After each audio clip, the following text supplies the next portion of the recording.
When comparing players from the past, it's hard to judge them from different eras. When considering key things like salary, technology, and the rules. This will be another three-purpose video where I explain two new rule changes.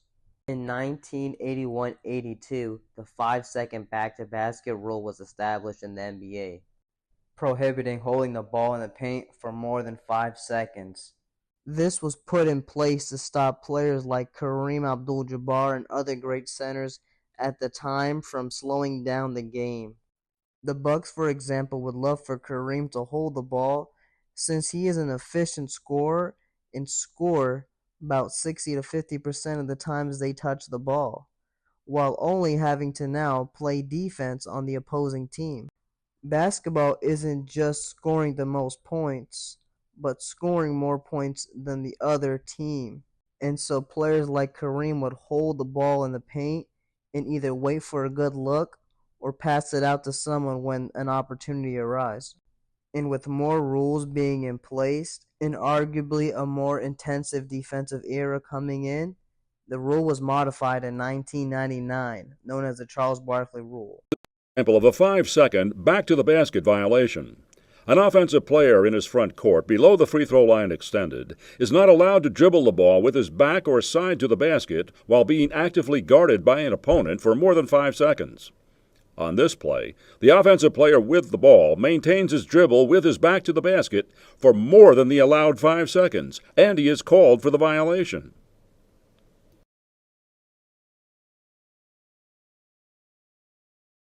Now in this case, the 5 seconds is only counted when the player is actively engaged in post play to encourage post moves without holding up the ball. To combat defense. Is an example of a defensive 3 seconds violation. Defensive 3 seconds is called when a defensive player who is positioned inside the 16-foot key area does not actively guard an opponent within 3 seconds. The highlighted defender on this play appears to move to double-team the offensive player, but he does not legally achieve this position as he aligns himself directly behind his defensive teammate.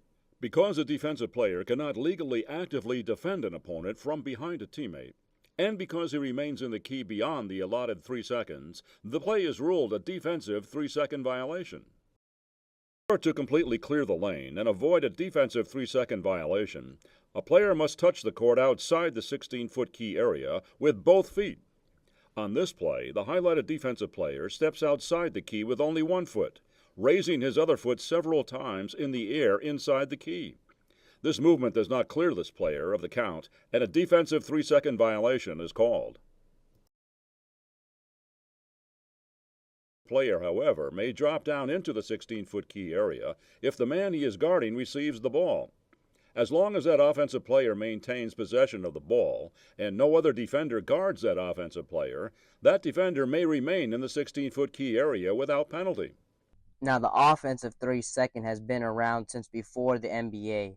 But the defensive 3-second was made 2002 season, which means players could no longer camp and stop the great attackers of the game at that time from driving into the paint or at least getting clean looks. This is something that clearly hurt a lot of the players who focused on defense at that time.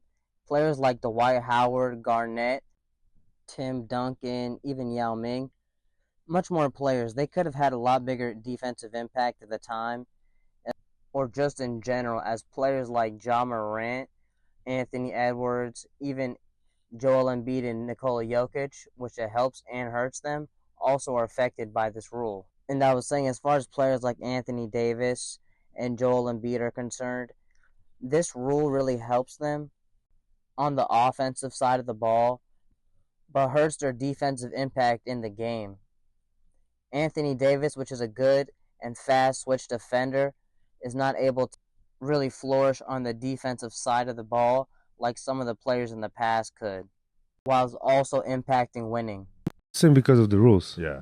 Because the guy can stay. If you have a guy like, let's say, Rudy Gobert, he can stay in the paint on defense 3 seconds, however he wants.